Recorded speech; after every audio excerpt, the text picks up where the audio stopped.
Oh, hello Delia. Napatawag ka. Kumusta? Namiss mo na ako, no? Katatapos pa lang naming magtanghalian ni tatay, ay narinig ko na naman siyang may kausap sa kanyang telepono. Sigurado ko na si Tita Delia na naman yon. Si Tita Delia, na simula nang maulila ko sa ina, ay naging bagong karelasyon kagad ni tatay. Tita Delia ang tawag ko dahil yun ang gustong ipatawag sa akin ni tatay. Tansya ko ay mas bata lang ng 5 taon si Tita Delia kay tatay na nasa edad 40 na. Masasabi kong maganda talaga si Tita Delia, kaya nagustuhan ito ni tatay. Pero kung ako ang tatanungin, parang ayaw ko sa kanya. Iba kasi ang pakiramdam ko sa kanya. Para bang meron siyang itinatago na hindi namin alam. Ewan ko ba. Basta, ayoko talaga sa kanya. Siya nga pala, ako po si Pilo. 11 anyos pa lamang. Dito kami sa Maynila nakatira ni tatay. Si Tita Delia naman ay taga Mindanao, pero dito sa Maynila nagtatrabaho. Madalas silang magkita ni tatay. Paminsan-minsan ay umuuwing mag-isa si Tita Delia sa Mindanao. Kung minsan ay sumasama din si tatay dito at iniiwan lang ako sa kapatid niya habang wala siya. Ano? Sasamahan ulit kita sa Mindanao? Aba, kailan? Nako, kung ako lang ay ayos lang naman. Pero kung isasama natin si Pilo, hindi ko alam kung papayag yun. O sige. Susubukan kong kausapin, ha? Teka. Oo nga pala. Nakalimutan ko yun, ha? Panigurado na yun kung ganun. Napakunot ang noo ko nang marinig kong pinag-uusapan na naman nila ako. Ewan ko ba, pero parang bigla kong nakaramdam ng kaba sa isiping isasama nila ako sa Mindanao. Medyo kinilabutan ako. Naalala ko kasi dati sa kwentuhan namin ng mga kaibigan ko sa school na sa parting Mindanao daw ay maraming iba't ibang uri ng aswang at iba pang mga engkanto tulad ng sigbin, abat, awok, berbalang at kung ano-ano pa. Maya-maya ay nakita kong ibinulsa na ni tatay ang kanyang cellphone at nilapitan ako. Pilo anak, sinupin mo na yung mga pinagkainan natin at ilagay mo na doon sa lababo. Ako nang bahalang mag-urong mamaya. May kukunin lang ako saglit sa kwarto para sa'yo. Tiyak na matutuwa ka. Regalo sa'yo yun ng Tita Delia mo. Sige po tay. Pero bakit po pala may regalo siya sa akin? Malayo pa naman po ang birthday ko. Bakit? Sa birthday lang ba pwedeng makatanggap ng regalo? Mas okay nga yung may nagbibigay sa'yo ng regalo kahit walang okasyon eh. Ibig sabihin lang nun, naaalala ka at importante ka sa kanila. Sabi ko nga sa'yo, parang anak na rin ang turing sa'yo ng Tita Delia mo. Ikaw lang naman itong parang ayaw sa kanya eh. Ang sabihin niyo po tay, nagregalo po siya para mapapayag ako sumama sa inyo sa Mindanao. Narinig ko po ang usapan niyo kanina. Hindi naman sa ganun anak. Ang totoo ay noon pa naibigay sa akin ng tita mo ang regalo niya. Nakalimutan ko lang na ibigay sa iyo kaagad. Kanina ko lang naalala ulit nang ipaalala niya sa akin eh. O siya, teka lang ha. Kukunin ko lang muna. Sigurado naman ako na magugustuhan mo yun. Nagmamadaling tinalikuran na ako ni tatay at tinungo ang kwarto namin. Ako naman ay nakasimangot na sinimulang sinupin ang aming pinagkainan. Akala naman nila mapapapayag kagad nila akong sumama sa Mindanao. May pariga-regalo pa silang nalalaman. Kung pagkain, hindi ko tatanggapin. Baka mamaya may lason pa yun eh. Wala talaga akong tiwala kay Tita Delia. Mata pa nga lang niya, parang may tinatago ng hindi maganda eh. Kung pera naman, pwede ko naman sigurong tanggapin. At least, hindi naman ako malalason sa pera eh. Kung laruan, pwede na rin siguro. Masisira rin naman yun eh. Pero ang mas magandang regalo siguro yung mawala na lang siya ng tuluyan sa buhay ni tatay. Hindi talaga ako boto sa kanya. Nang ilapag ko na ang huling kubyertos sa lababo, ay saka naman pabiglang lumitaw si tatay sa likuran ko. Nagulat ako sa kanya, syempre. Tiyaran! Oh, eto ang regalo mo, anak. Grabe ka naman tay, nagulat ako sa'yo. Bigla-bigla ka na lang sumusulpot. Ang laki-laki pa naman ng boses niyo. Eto na, anak. Hulaan mo kung ano ang laman ng box na ito. Pero teka pala, narinig ko ang ibinubulong mo tungkol sa tita Delia mo, ha? Gusto mo pala siyang mawala sa buhay ko, ha? Bakit? Hindi ka ba boto sa tita Delia mo? Maganda naman siya. Simbait din ng nanay mo at maalalahanin pa. Eto nga, oh, may regalo ka sa kanya. Sigurado, magbabago ang loob mo sa kanya kapag nabuksan mo na ito. O ayan, ikaw na magbukas ng regalo, anak. Ako mismo ay hindi ko alam kung ano ang laman yan. Basta ang sabi ng tita Delia mo, sigurado raw na magugustuhan mo yan. Para naman pong alam na alam niya kung ano ang mga gusto ko at hindi ko gusto. Malakas kaya makiramdaman tita Delia mo, anak. Sabi nga niya sa akin nagtataglay ka raw ng swerte. Ang mga tulad mo raw, dapat ay pinapahalagaan at iniingatan. Ang sabi pa nga niya sa akin mausisa ka raw at may pagkapihikan. Ba't hindi po niya maramdamang ayoko sa kanya kung talagang malakas po siyang makiramdam? Sige nga. Anong hindi, anak? Hindi manhid ang tita Delia mo. Kaya nga lahat ginagawa niya para magustuhan mo rin siya. Nakikita niya raw na ganyan ka lang daw sa una. Pero kalaunan, kapag nahuli na raw niya ang loob mo, ay magiging masayang bagong pamilya na raw tayo. At kapag nangyari daw yon, ay higit pa sa tunay na anak ang magiging pagtrato niya sa'yo. Hindi ko po ipagpapalit si nanay sa kanya, tay. Saka, matanong nga po kita, tay. Wala na po ba kayong nakikita kay Tita Delia, kundi puro magaganda lang? Hindi niyo po ba nararamdaman na parang meron po siyang tinatago? Ako po kasi, tay, nararamdaman ko po yun. May itinatagong hindi maganda si Tita Delia. At ano naman ang hindi magandang nararamdaman mo sa kanya? Sige nga, anak. Kumpara sa'yo, ay mas matagal ko nang kilala ang tita mo. Basta po, malakas po ang kutob kung may inililihim po siya sa atin, tay. Hindi ko lang po masasabi pa sa ngayon. Kaya baka magpaiwan na lang po ulit ako dito. Doon na lang po ako kay na Tita Presi kung matuloy po ulit kayo sa Mindanao. Ayoko pong sumama doon. Di po ba'y maraming mga aswang doon at mga engkanto tsaka elemento ng dilim? Yung lamban dahilan mo, anak, kaya ayaw mo sumama. Nako, malaking kasinungalingan yung sinasabi mo na yan, anak. Ako mismo ay ilang ulit nang nakapunta kina Tita Delia mo. Huwag ka nagpapaniwala sa mga kwento-kwento. Abay, kung totoo yan, di sana. May nakaengkwentro na ako sa Mindanao. Di sana ay hindi na ako nakabalik dito. Alam mo, anak, hindi totoo ang mga aswang. Kwento-kwento lang yun. Naku, anak, ako na nagsasabi sa'yo. Kapag nakita mo ang lugar ni na Tita Delia mo, ikaw rin, baka ayaw mo nang umuwi.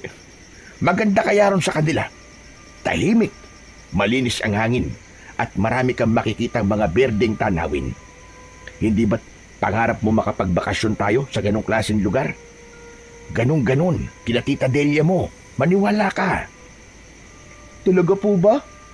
Pero baka liblib na lugar naman po yun, tapos wala pang kuryente. Di mas nakakatakot po yun.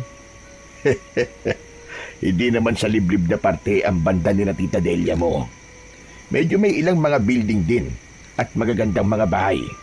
Para bang halong syudad at liblib. May kuryente na sa kanila siyempre at may poste rin ng ilaw sa mga daan. Makakakita nga lang doon ng malawak na mga taniman, maraming puno at maraming mga halaman. Ganun po ba? Mukhang maganda nga po pero tay, ayoko pa rin po sumama. Kahit ngayon lang, anak, maranasan mo man lang minsan tumapak doon. Pag uwi natin ulit dito, at kapag masasabi mo pa rin ayaw mo na roon, ay hindi na kita ulit pipiliting sumama. O ano, okay na ba sa'yo yun, anak?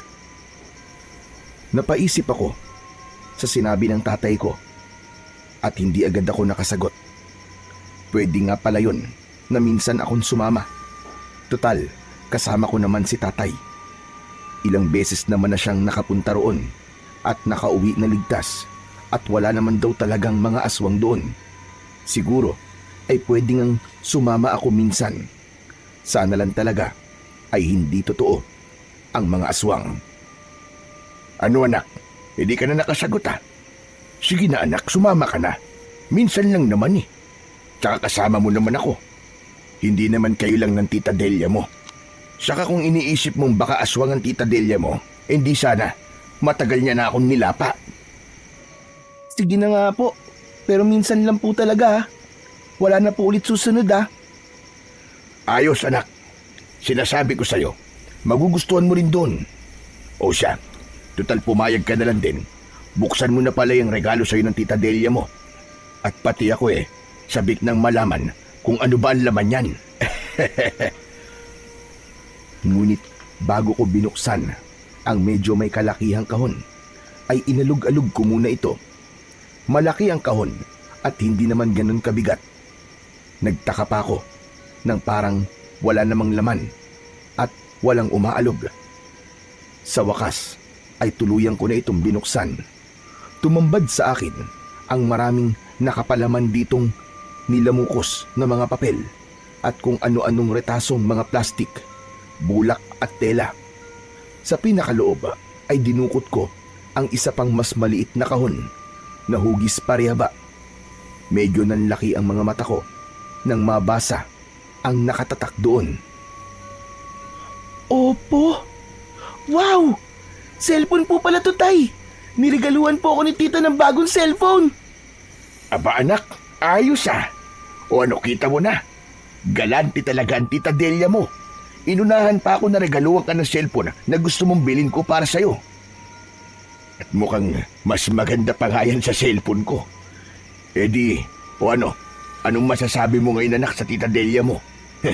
Ayaw mo pa rin ba sa kanya sa lagay na yan? Bago ko sinagot si tatay, ay tiniyak ko muna na totoong cellphone ang laman ng kahon. At lalo pang namilog ang mga mata ko nang makita ko kung gaano kaganda ang cellphone. Hindi ako lubos na makapaniwala na magkakaroon ako ng ganun kagandang cellphone. Wow! Napakaganda po ng cellphone na to, Tay. Totoo po. Naku, sabihin niyo po, Tay, kay Tita Delia na maraming salamat po talaga. Ngayon po ay naniniwala na po akong mabait siya. Aba, ikaw ang dapat magsabi niyan sa tita mo ng harapan. O paano yan? E di, mahihiya ka patuloy ngayon sa kanya. Di bale, sasama ka naman sa amin sa Mindanao Tsak, nalalo siyang matutuwa sa'yo kapag nalaman niyang pumayag ka ng sumama. Teka ka, at matawagan uli siya para ibalita sa kanya. Tuloy, pasalamatan mo na rin siya. Sabik ngang agad tinawagan ni tatay si Tita Delia. Tuwang-tuwa nitong ibinalita ang pagpayag kong sumama sa kanila sa Mindanao. Ikinuwento na rin ang tuwa ko sa natanggap kong cellphone. Iniabot pa sa akin ni tatay ang cellphone at pinagpapasalamat ako kay Tita Delia. Hello, Tita Delia. Maraming salamat po dun sa bagong cellphone po na regalo niyo po sa akin, ha. Napakaganda po. Ha? Opo. Iingatan ko po talaga ito. Opo, payag na po ako sumama sa inyo ni tatay sa Mindanao. Kailan po pala tayo pupunta ron, tita? Pinabalik sa akin ni Tita Delia ang cellphone kay tatay. Sa kanya ko na lang daw malalaman kung kailan kami pupunta ng Mindanao. O ano, Delia? Ano ka mo? Aba, bakit parang ang bilis naman yata? Akala ko ba sa 1 linggo pa tayo pupunta? Ah, ganun pala. O sige, maghahanda na kami kagad. Ako nang bahalang magsabi kay Pilo. O sige, bye-bye. Ingat palagi I love you. Napangiwi pa ako sa huling binanggit ni tatay. Ang corny. Maedad na, may paganon-ganon pang nalalaman. Ano raw pong sabi ni Tita Delia, Tay? Kailan daw po tayo pupunta ng Mindanao? Ngayong linggo na raw anak. Itataon daw niya na piyesta roon para daw mas maging masaya ka. Iniisip din niya ang para sa ikakasaya natin dalawa roon. Ganon ka maalalahanin ng tita mo. Isa sa mga katangian niya na nagustuhan ko sa kanya, bukod sa pagiging maganda niya. Eh di, maghahanda na po tayo kagad. Sakto po at bakasyon ngayon. At sakto rin po na may cellphone na ako. Magagawa ko na po ang gustong-gusto kong gawin.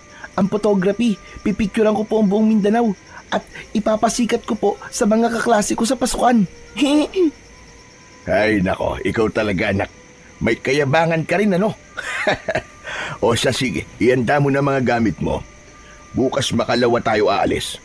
Ibibiling ko na rin sa tita Presi mo itong bahay natin habang wala tayo. Sige po, tay.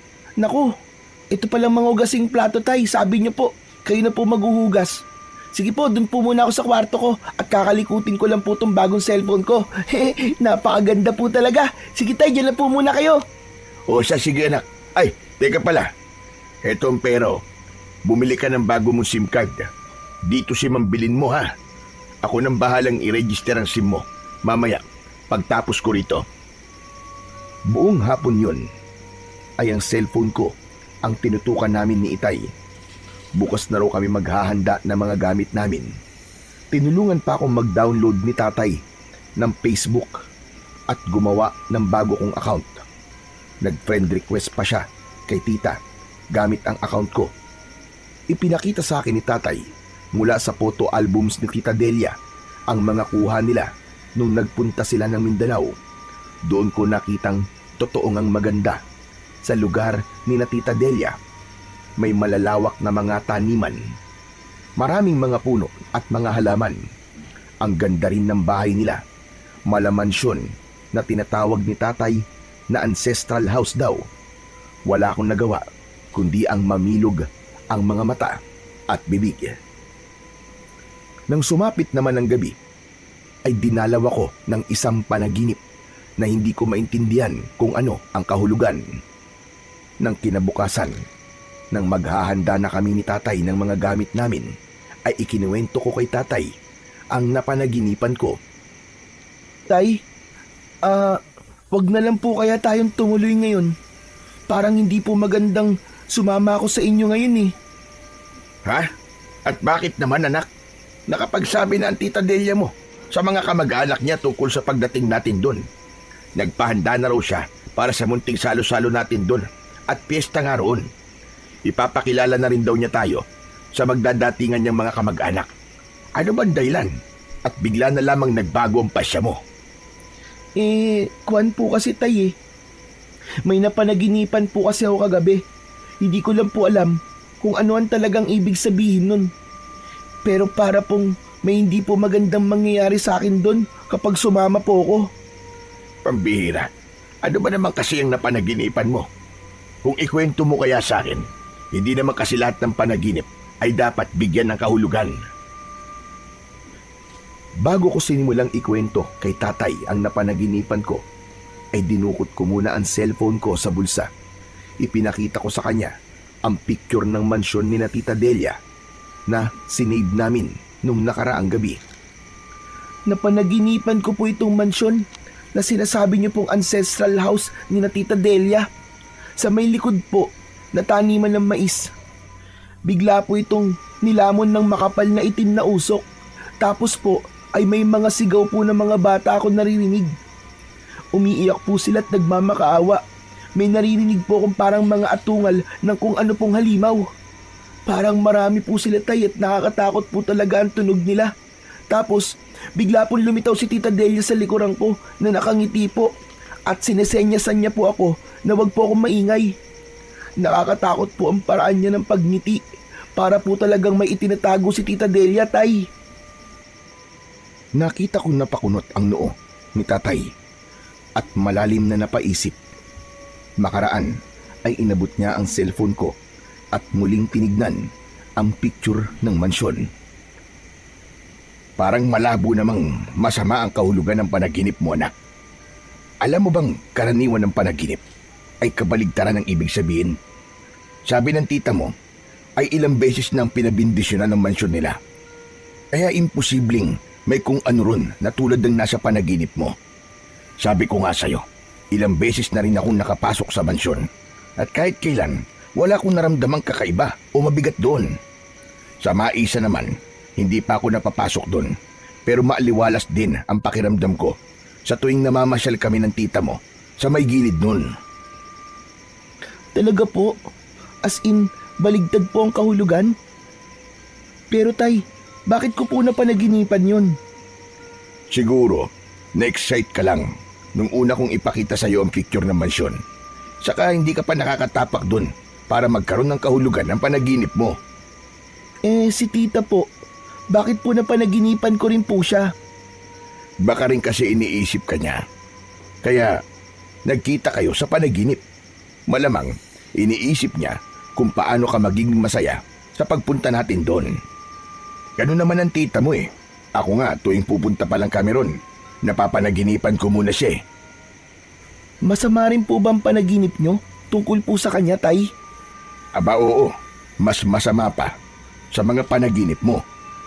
Tulad po ng anong masamang panaginip, tay, ikwento nyo naman po sa akin. Nako, napapanaginipan ko pa nga na naglalaban kami at may kasama siyang hindi ko maintindihan kung anino ba o usok na itim. Tapos, hinahabol ko siya sa dilim.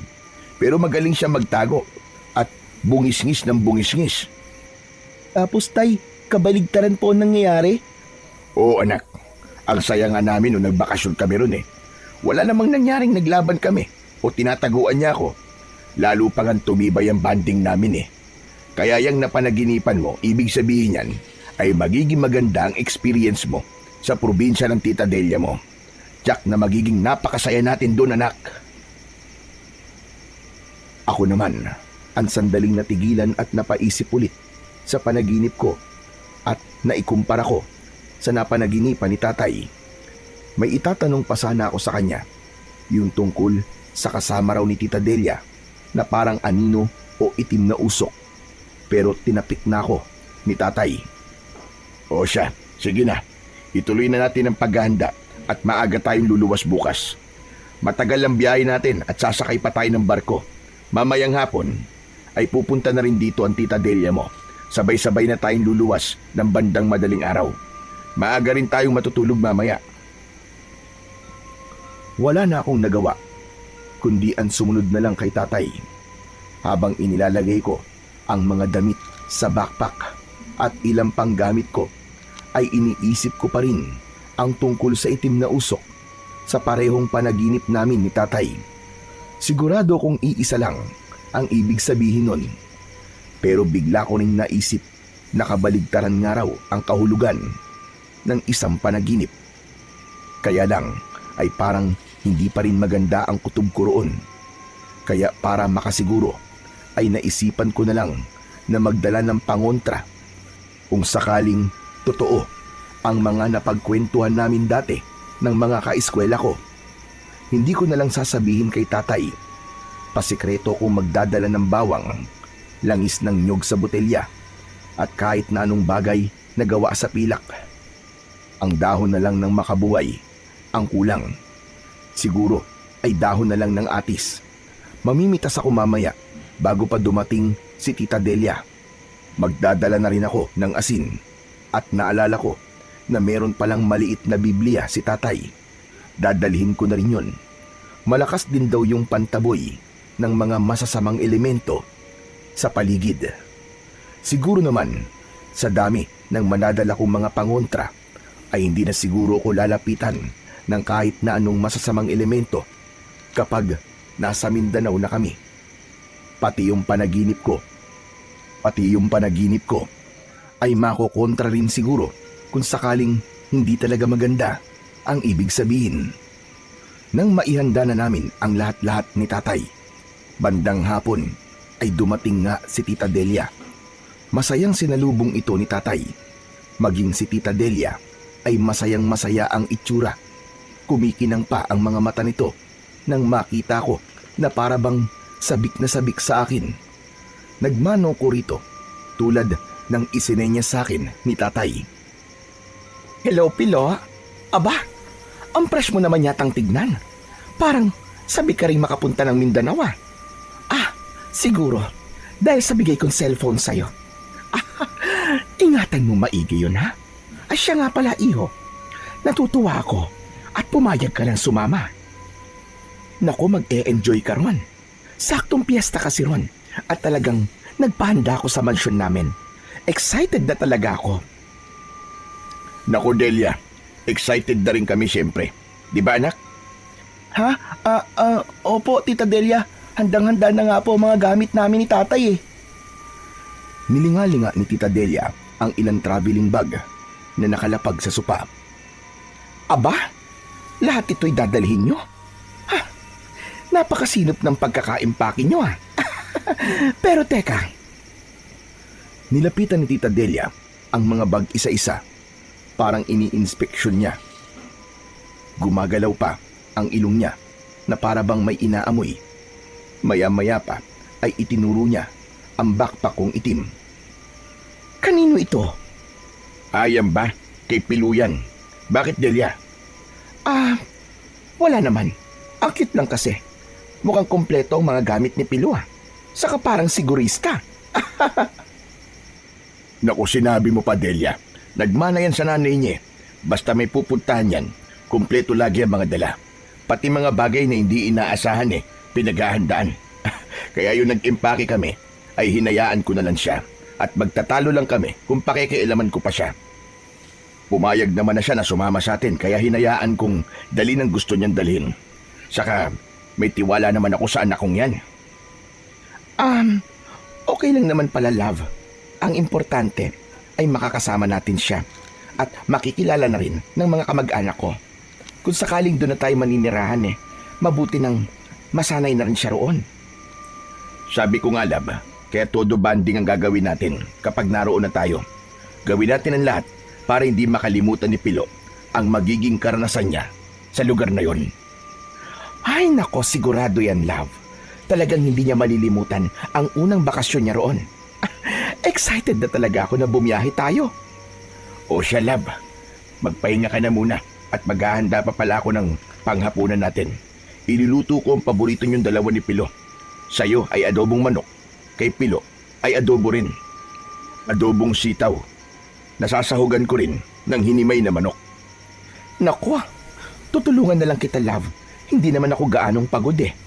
Anong hindi? Galing ka pa nga sa trabaho, hindi ba? Oo, galing ako sa trabaho pero hindi naman ako masyadong napagod doon. Basta, love, ako nang bahalang magluto. Hindi mo rin naman kabisado ang timplang gusto ni Pilo. Magbanding na lang muna kayong dalawa riyan. O kaya, kwentuhan mo si Pilo tungkol sa mga kaugalian sa lugar nyo. Para naman alam niya kung paano umakto kapag naroon na tayo. Ay, oo nga ano. Kung sa bagay, hindi pa nga pala natin siya napagsasabihan tungkol sa mga dapat at hindi dapat iasal kapag naroon sa amin. O sige na, love, magluto ka na. Sarapan mo ha? Iwan na nga kami ni Tita Delia sa salas. Pansin kong kakaiba talaga ang kinang ng mga mata niya. Pati ang paraan ng pagngiti niya sa akin ay kakaiba. Hindi ganon ang normal na ngiti niya sa akin. Hindi ko maintindihan, pero parang may ibig sabihin ang ngiti niyang yon. Maya-maya pa ay muling nilapitan ni Tita Delia ang backpack ko sa may sofa. Kakaiba ang amoy ng bag mo, Pilo. Ano ba kasi mga dinala mo? Wala naman po akong ganong dinala, tita. Mga damit lang po at ilang laro ang mapaglilibangan ko po. Sigurado ka? O siya, sasabihin ko sa'yo kung ano ang mga bawal gawin sa lugar namin para hindi ka mapahamak doon. Kapag sa tingin mo ay may mga nadala kang hindi pwede roon, ay iwanan mo na lang ha. Hindi parehas ang kaugalian doon at dito sa Maynila. Sige po, tita. Makikinig po ako sa mga sasabihin nyo. Hindi naman po ako mahirap pagsabihan eh. At sinabi na nga sa akin ni Tita Delia ang mga dapat at hindi dapat gawin kapag naroon na ako sa Mindanao. Unang sinabi niya, karamihan daw sa kanila ay mga Muslim, kaya bawal daw magdala at maglabas ng Biblia. May curfew pa raw doon sa gabi, kaya bawal ang nasa labas pa ang mga bata sa gabi. Hindi rin daw ako pwedeng basta-basta na makipag-usap sa mga hindi kilala. Kaya kapag naroon na raw kami, ay sa kanya lang daw dapat at sa mga kamag-anak lang niya dapat makinig at hindi kung kani-kanino. Huwag daw basta maniniwala sa mga sabi-sabi mula sa mga estranghero. Importante raw doon ang kagandahan ng asal. Kapag sumakay naman tayo sa barko, ay iche-check din ang mga bag natin. At kung may makikitang sa tingin nila ay hindi dapat, kukumpiskahin nila yon. Kaya huwag ka na magtataka kapag biglang may nawala sa mga gamit mo, ha? Sinagot ko si Tita Delia na medyo napapakamot ng ulo. Opo, tita. Tatandaan ko po mga sinabi niyo sa akin. Medyo maigpit din po pala ron sa inyo, no? Oo naman. At yun ay para rin naman sa ikabubuti. Kaya sa amin ay payapa roon at hindi katulad dito na magulo. Kaya i-check mo ulit ang mga dinala mo, ha? Iwan mo na ang mga bagay na sa tingin mo ay hindi pwede roon. Maagang maaga tayong luluwas kasi bukas. Maaga kaming natulog ng gabing yon. Nang kalaliman na ng gabi, ay dinalaw na naman ako ng isang panaginip. Isang bata na hindi nalalayo sa edad ko ang nagpakita sa akin. May suot ito sa leeg na kung ano-anong pintas at may mga nakasukbit din sa bewang na kung ano-anong kagamitan at mga botelyang may mga laman na langis. May hawak din itong sibat na may pahid din ng langis. Kahit saan ako magpunta ay sumusunod ito sa akin. May sinasabi ito pero wala naman tinig na lumalabas sa bibig. Sumisenyas din na wag daw akong maingay. Kasunod ng senyas na paggilit sa leeg sa pamamagitan ng hintuturo nito at pabiglang pagulat sa akin na para bang sinasabing may halimaw sa paligid na lalapa sa akin kapag nag-ingay ako. Hanggang sa lumuwas na kami ng bandang madaling araw ay naguguluhan pa rin ako sa ibig sabihin ng panaginip kong yun. Hindi ko na yun naikwento pa kina tatay at tita Delia dahil sa pagmamadali namin. Yun nga palang munting Biblia ni tatay, maalala ko, ay hindi ko iniwanan sa bahay.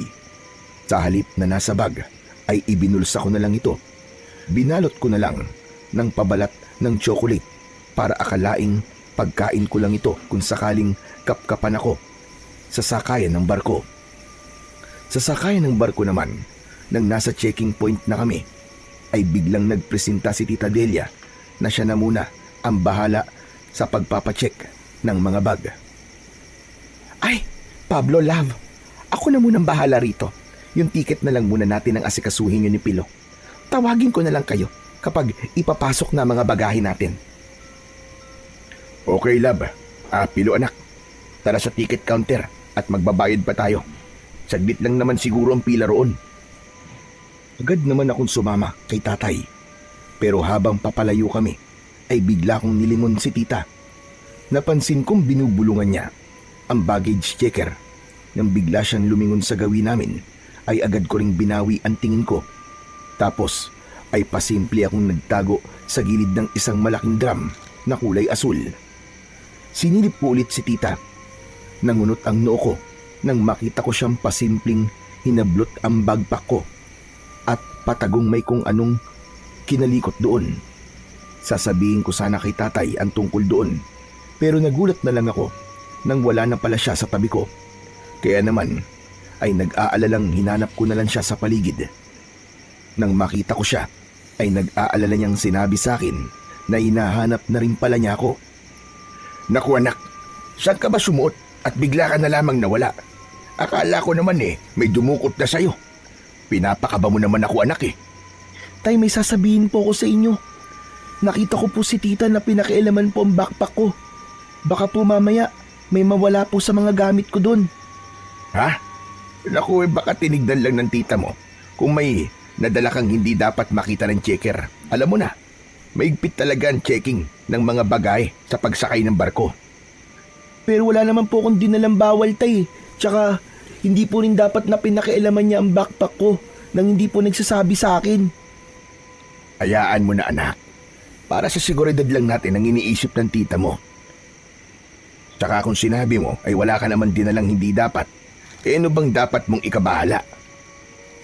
Maya-maya pa ay biglang kumaway at sumenya si tatay. Pagbaling ko ay kinakawayan na pala kami ni Tita Delia. O siya, tara na anak. Kinakawayan na tayo ng tita mo. Tapos na ang checking. Kailangan na natin buhatin ang mga bagahe at sasakay na tayo ng barko. Inis na napakamot ako ng ulo na sumunod kay tatay. Habang sa daan ay napapabulong ako sa sarili. Ay nako, hindi na lang pala talaga ako dapat sumama. Nagpaiwan na lang sana ako kina Tita Presi. Parang may kakaiba talaga kay Tita Delia. Si tatay naman parang sunod-sunuran lang kay Tita Delia. Sa pagitan namin ay mukhang siya lagi ang mas pakikinggan kaysa sa akin. Nakakainis talaga.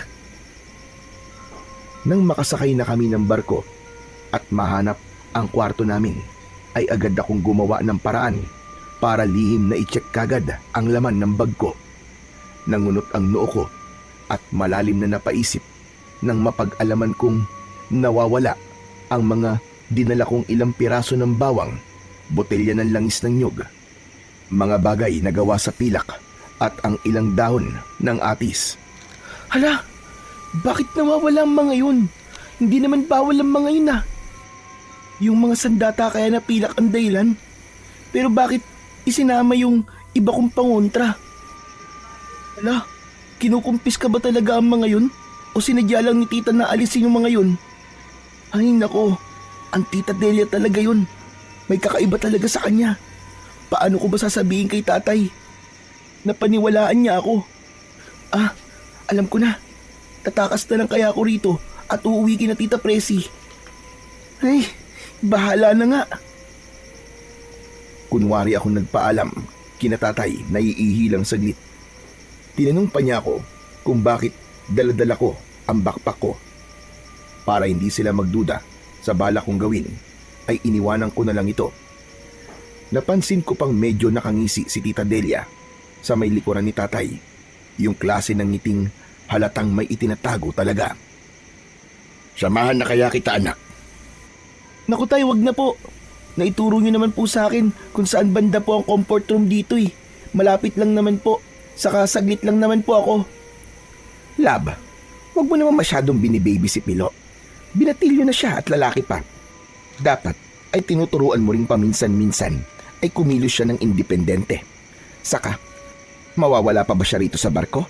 Eh napakaliit lang naman dito. Inayagan na nga ako ni tatay na umihing mag-isa. Dali-dali akong lumabas.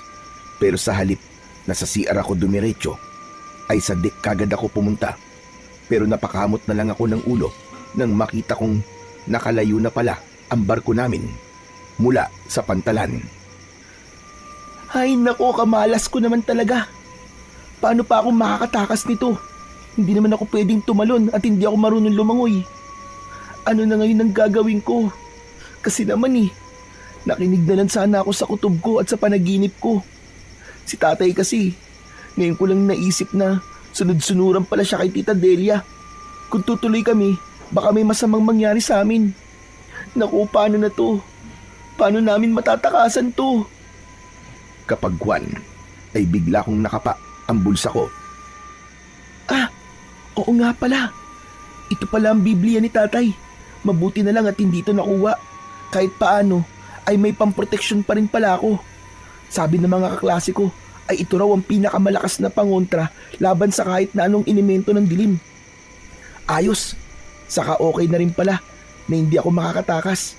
Kung nagkataon, ay may iwan ko pa si tatay. Kailangan kong siraan si Tita Delia sa kanya. Hindi na talaga maganda ang kutob ko sa babaeng yun. Sigurado kong may iba siyang binabalak sa amin ni tatay. Mga ilang araw din ang naging biyahe namin sakay ng barko. Sa mga araw na yon ay lihim kong inoobserbahan si Tita Delia. Tuwing gabi ay sinusubukan kong lihim na idikit sa kanya ang Bibliang binalot ko ng pabalat ng tsokolate. Sa tuwing ginagawa ko yon ay parang hindi mapakali si Tita Delia. Ang naging kutob ko ay baka may sama-samang elemento siya. Ilang gabi ring paulit-ulit kong napapanaginipan si Tita Delia sa mansyon nila at yung batang lalaki. Hindi ko nga lang maikwento-kwento kay tatay dahil palagi na lang silang magkadikit ni Tita Delia. Hanggang sa makarating kami, kina Tita Delia ay wala akong magawa para makapagsumbong kay tatay. Minsan, nang makahanap ako ng tiyempo, ay pasimpleng pabulong akong napatanong kay tatay. Tay, matagal pa po ba tayo dito kina Tita Delia? Hindi naman gano anak. Mga 2 linggo lang siguro. Teka, bakit ba parang gusto mo na kagad umuwi? Kasi po, ilang araw pong pabalik-balik po ang panaginip ko eh. Katulad pa rin po nung dati na naikwento ko po sa inyo. Saka, tignan nyo nga po yung mansyon ni na Tita Delia oh. Parang nakakatakot pong pumasok. Saka yung taniman po ng mais sa likod ng mansyon. Parang ang bigat po ng pakiramdam ko habang tinatanaw ko yun. Gusto ko na po talagang umuwi, tay. Ayoko pong magtagal tayo rito. Ano ka ba? Huwag kang maingay anak. Baka mamaya marinig ka ng Tita Delia mo. Sabihin pang umaarte ka lang. Kung kailan nandito na tayo saka mo pa sasabihin yan. Saka ganyan talaga sa umpisa. Natural lang yan. Naninibago ka lang kaya ganun. Huwag mo na lang gaanong isipin yung nararamdaman mong yan. Basta tay, hindi ko po maintindihan pero talagang kinakabahan po ako eh. Mukhang hindi po ako magiging masaya rito, tay. Maya-maya, sa gulat namin ni tatay, ay bigla na lang nagsalita si Tita Delia mula sa likuran namin.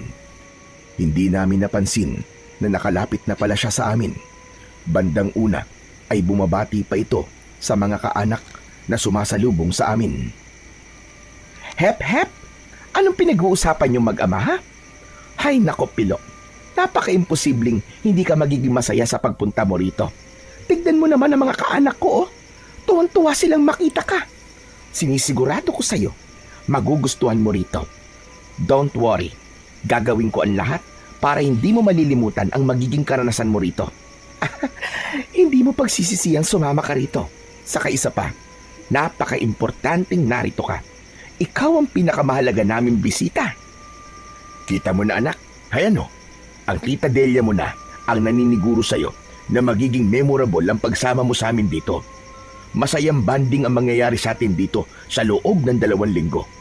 Saka nakikita mo naman kung gaano kakulay ang pista nila rito. Ilabas mo na kaya ang cellphone mo at mag-picture-picture ka na. Ang daming magagandang shots ang makukuha mo sa paligid oh.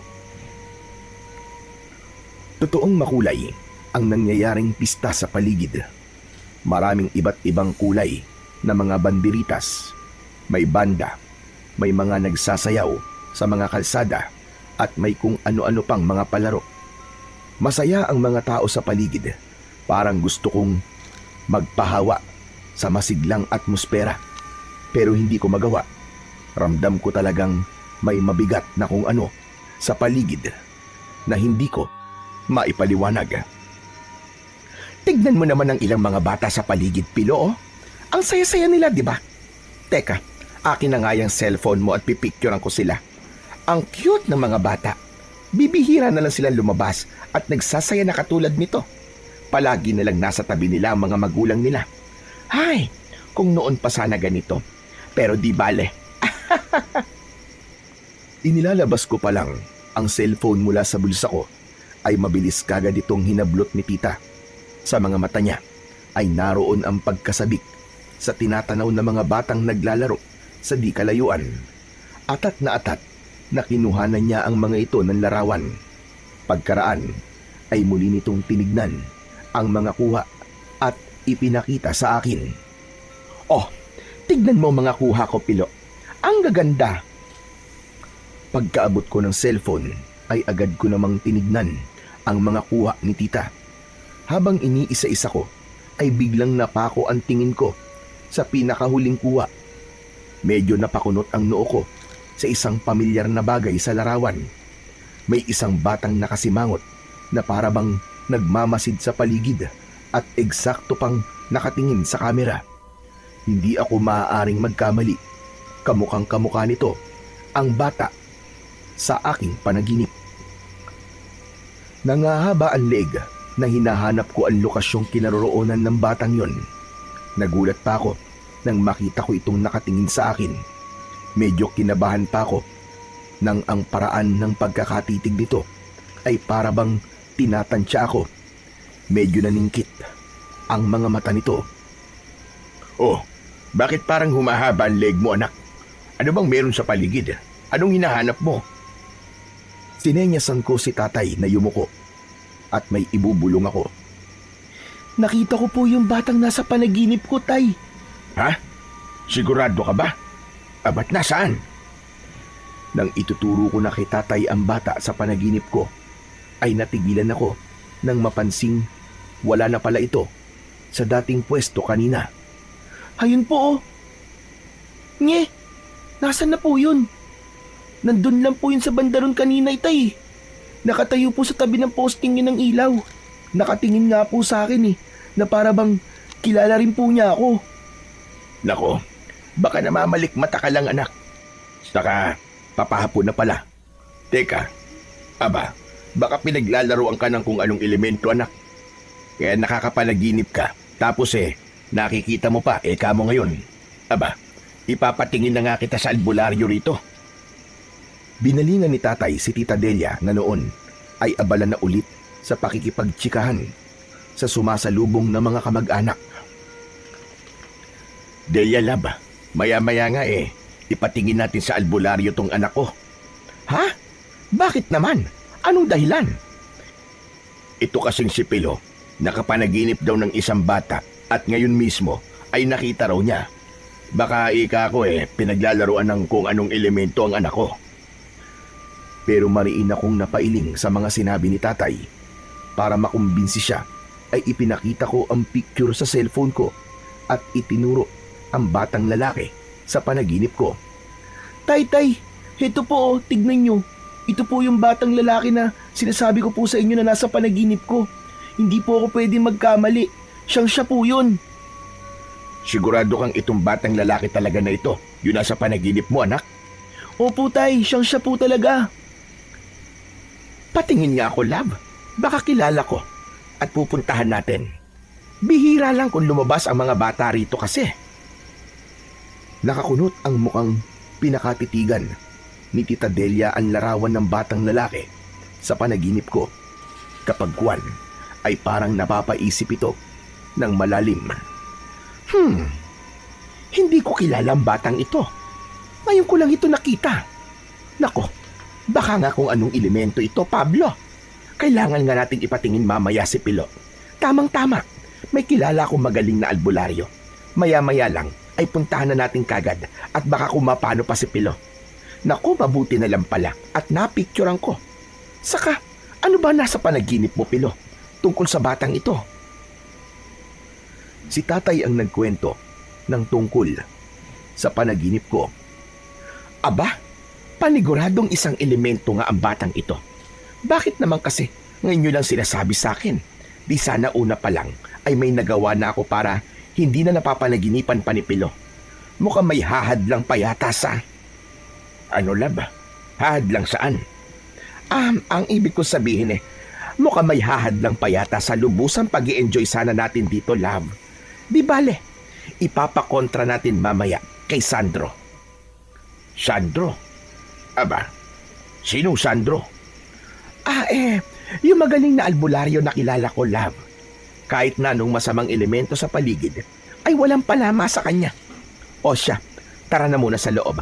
At nang makapagpahinga na tayo saglit at para masinop na rin natin ang mga gamit natin. At pagkapahinga natin, pupuntahan kagad natin si Sandro. Kailangan maunahan natin ang batang elemento na yon bago pa sumapit ang dilim. Nang sandaling yon, ay nakaramdam ako ng kaba. Napakaparin ako sa munting Biblia sa likod ng bulsa ko. Matapos nga naming makapagpahinga at masinop ang mga gamit sa isang magarbong silid na inihanda para sa amin sa loob ng mansyon ni na Tita Delia, ay pinuntahan na nga namin kagad ang albularyo. Bale, nakatira lang pala ito sa may likod ng mansyon ni na Tita Delia. Dumaan pa kami sa taniman ng maisan, pero hindi kami mismo sa loob ng maisan dumaan. Pumagilid kami. Habang dumaraan nga kami roon, ay kabadong-kabado ako. Paano naman ay ramdam na ramdam ko ang bigat sa dibdib ko. Tapos ay parang may nararamdaman pa akong malamig na simoy ng hangin na nanggagaling mismo sa maisan. Kakaiba ang lamig na yon, samantalang paglabas namin kanina ay medyo maalinsangan naman. Makaraan ng ilang saglit ay itinuro na sa amin ni Tita Delia ang bahay raw ng albularyo na nakatayo mismo sa may gilid ng maisan. Habang papalapit kami rito ay bigla akong nakaramdam ng parabang may bumubulong sa akin ng mahina. Lumingon daw ako sa bandang kanan ko.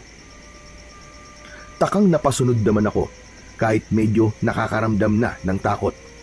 Pakiramdam ko ay may multo sa paligid. Pagbaling na pagbaling ko ng mga mata ko ay nakita ko ang isang batang lalaki na nagtatago sa likod ng isang puno. Kinakawayan ako nito at sinisenyas ang lumapit. Nanlaki ang mga mata ko nang mapansin kong yun mismo ang batang lalaki sa panaginip ko. Natakot na baka nga isa itong elemento ay tatakbo na sana ako papalapit kina tatay at Tita Delia na nauuna na sa akin. Pero katakatakang para namang may kung anong puwersang nagtutulak sa akin na pumaroon sa direksyon ng batang lalaki. Para bang may malalamig na munting mga kamay na nagtutulak sa likod ko. Hala, ano nangyayari sa akin? Hindi maaari ito. Ayokong lumapit sa batang yun. Baka nga isa siyang elemento. Sisigaw na sana ako para humingi ng tulong kina tatay at Tita Delia. Pero biglang may malamig na kamay na tumakip sa bibig ko na hindi ko nakikita.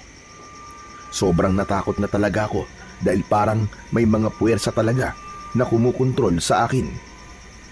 Hanggang sa tuluyan na nga akong nakalapit sa batang lalaki.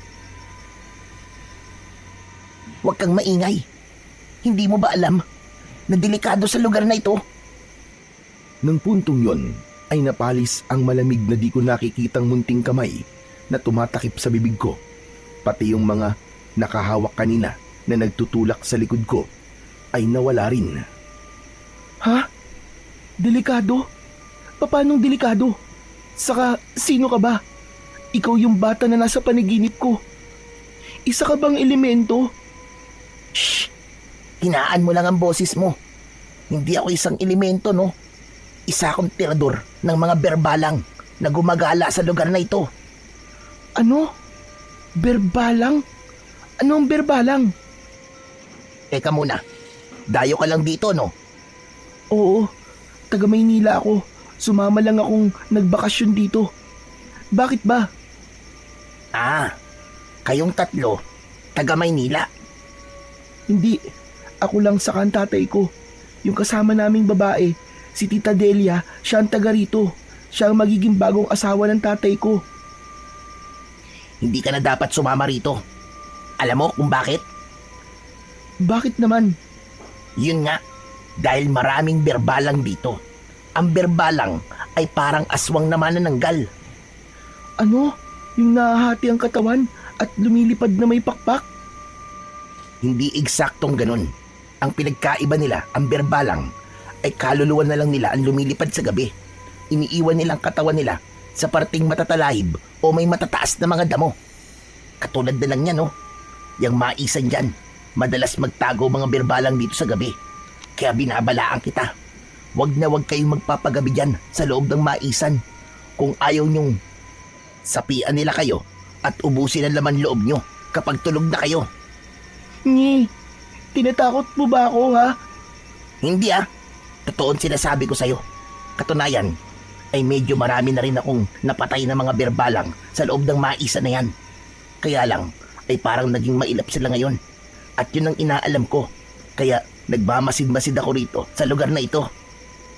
Anong ginagamit mong pampatay sa berbalang? Tirador lang ba? Hindi.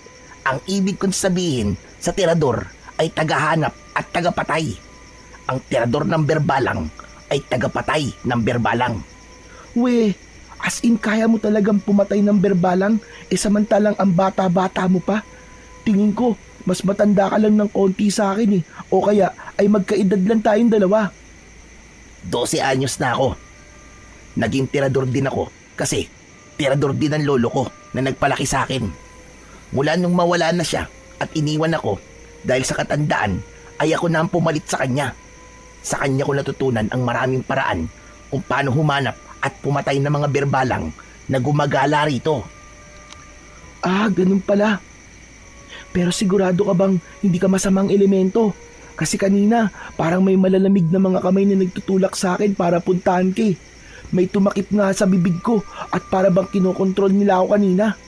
Saka isa pa, bakit napunta ka sa panaginip ko?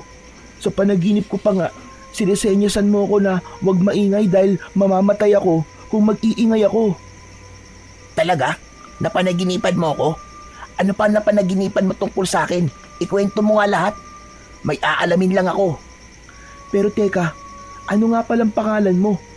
Ako'y si Pilo. Ikaw, anong pangalan mo? Revin. Revin ang pangalan ko. Ikinuwento ko kay Revin ang lahat ng napanaginipan ko. Yung maisan, si Tita Delia, yung maitim na usok at yung parang may mga bulong na nagmumula sa maisan. Mga bulong mula sa maisang ito? Anong klaseng mga bulong? Bulong ba ng matanda o bulong na parang sa mga bata? Bulong na parang sa mga bata. Yung iba pa nga ay parang umiiyak at tumihingi sa akin ng saklolo. Yung iba pa ay para namang natatakpan ng kanilang mga bibig kaya hindi ko ganong maintindihan ang ibinubulong nila sa akin. Aha! Malamang ay mga kaluluwa ng mga batang nabiktima ng mga berbalang ang bumubulong sa'yo. Sigurado kong mga kaluluwa ng mga batang nawawala rito sa lugar namin ang mga yon. Ang hindi ko lang maintindihan ay kung paano sila napadpad dito sa maisan. Ang kwento sa akin dati ng lolo ko, hindi raw nangingidnap ng mga bata ang mga berbalang. Hindi na nila kailangan gawin yon dahil sumasapi naman sila sa tao kapag papagabi na para makapambiktima. Teka, matanong ko pala sa'yo, Revin. Parang tao rin ba ang berbalang sa umaga? Nalalaman ba kung ang isang tao ay isa palang berbalang? Hindi tao ang mga berbalang. Mga lalaki sila na mukhang mga demonyo. Sa gabi lang sila lumalabas. May mga sungay sila sa noo. At may malalapad na mga pakpak na kung titignan ay parang sa paniki. Tapos may buntot din sila. Maitim sila at matigas sa mga katawan. Ang mga mata nila ay mapupula at katulad ng mga mata ng pusa. Grabe, sobrang nakakatakot sila kung tutuusin. Sabi mo ay sumasapi sila sa tao, di ba? Ibig sabihin, yung sinapian nila ay magiging berbalang na rin, ganun ba? Hindi ganun yon. Ang nasapian na nila ay kakainin na nila ang laman loob. Mamamatay na ang katawang yun pagkatapos nun. At pagkatapos nilang umalis sa katawan ng kanilang sinapian. Bakit, Pilo? May nakaharap ka na bang tao na parang sa pusa ang mga mata? Wala pa naman. Naiisip ko lang kasi ang Tita Delia ko. Naikwento ko siya sa'yo, di ba, sa panaginip ko. Iba kasi ang kutob ko sa kanya. Inalis pa nga niya sa bag ko yung mga pangontrang dinala ko eh. Ang naiwan na lang sa akin ay ito. Inilabas ko ang munting Biblia ni Tatay mula sa bulsa ko. Ito, maliit na Biblia. Sa tuwing idinidikit ko to sa kanya, para siyang hindi mapakali at hindi makatulog sa gabi. Duda rin ako sa tita mo.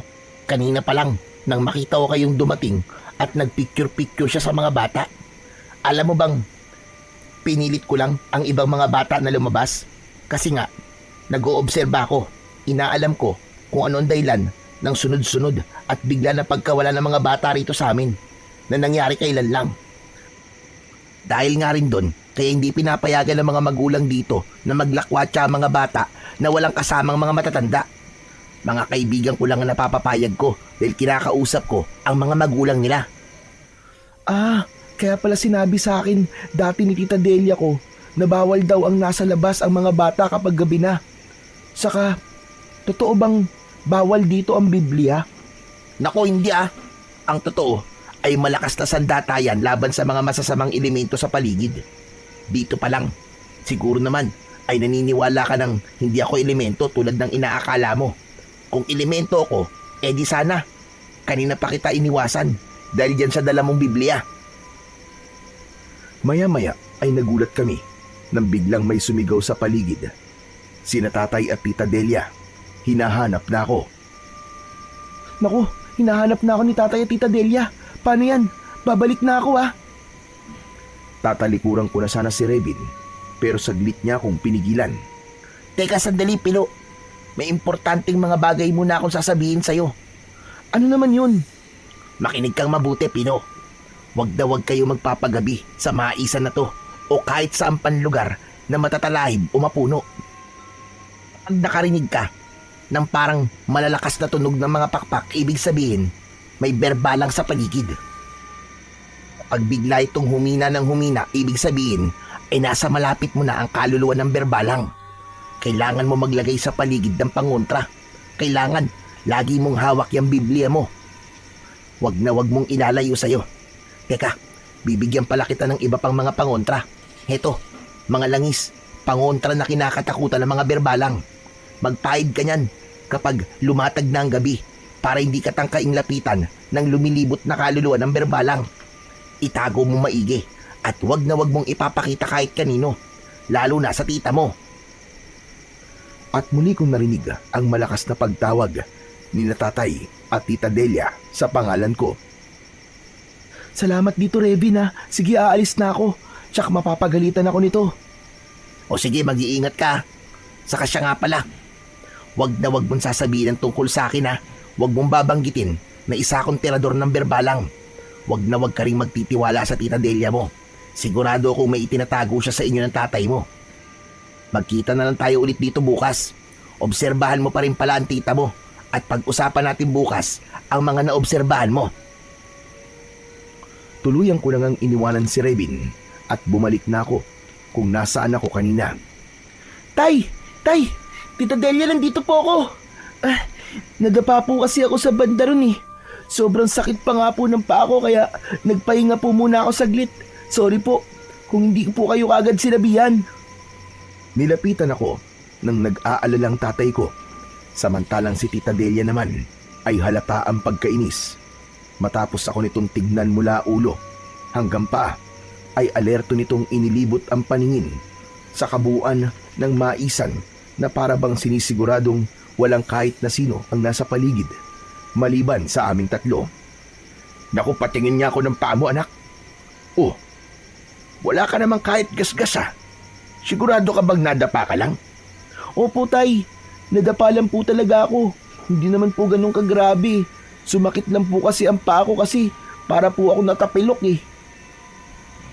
Teka, ano yan nakaumbok sa may bulsa mo, Pilo?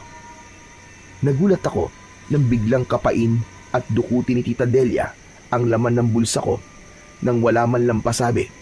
Kinabahan tuloy ako. Ano ito? Bakit meron ka nito, Pilo?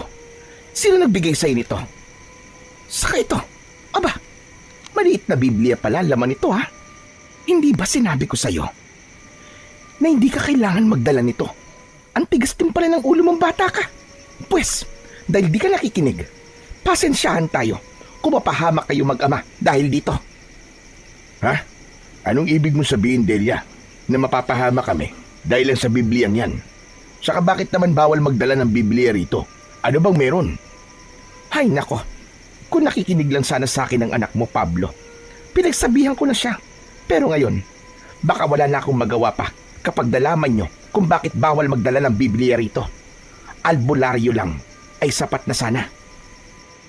Nakita kong parang nalilito si tatay habang ibinubulsa ni Tita Delia ang mga kinuha sa akin.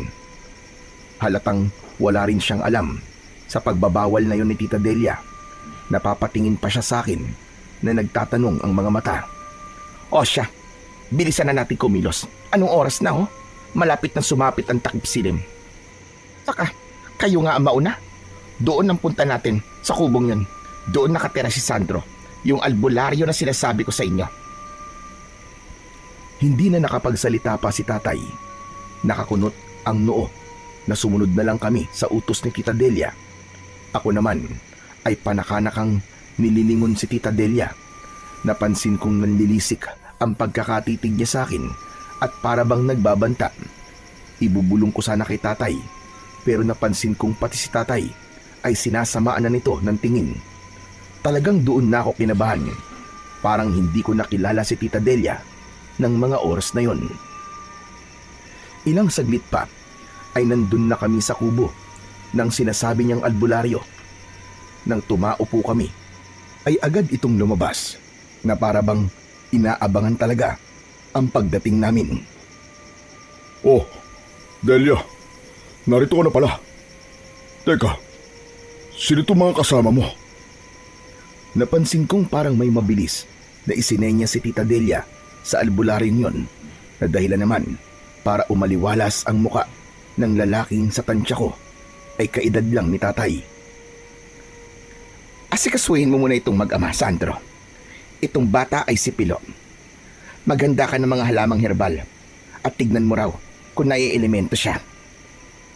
Ipaganda mo rin sila na maiinom ng tsaa.